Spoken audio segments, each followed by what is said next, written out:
Menghoman jala pula kau lagi kan. Ya wak ai. Jadi wak kita punya cerita pagi ni kita menghomankan jala lagi wak. Dah semoga ada rezeki wak.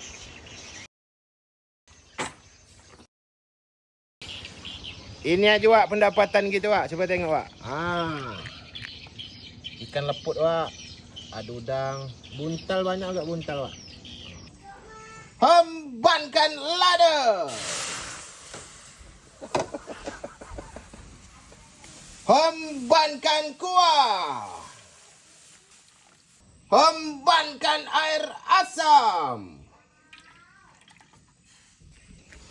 Hembankan mecin. Hembankan garam.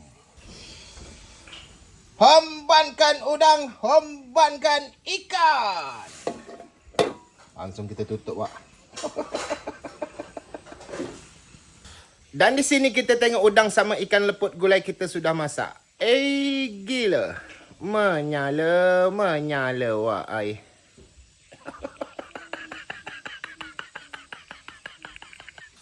Gila, Wak. Dah lama tak makan macam gini, Wak. Paling sedap lah. Udang masih segar, ikan masih segar.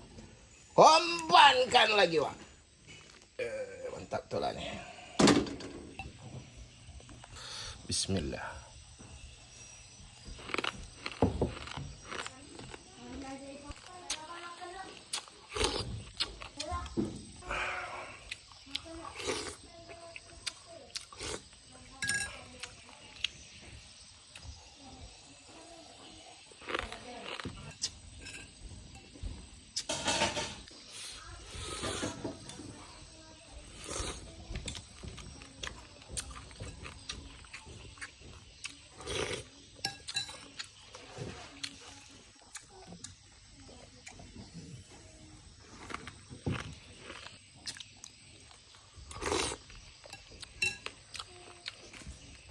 Gila, Wak. Bapak-bapak lemak.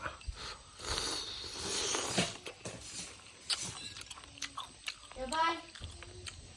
Bye.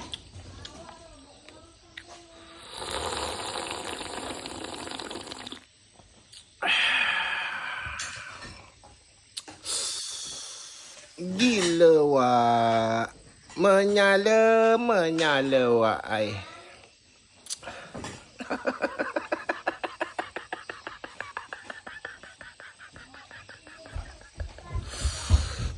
Bapak-bapak lemak betul, Wak ai.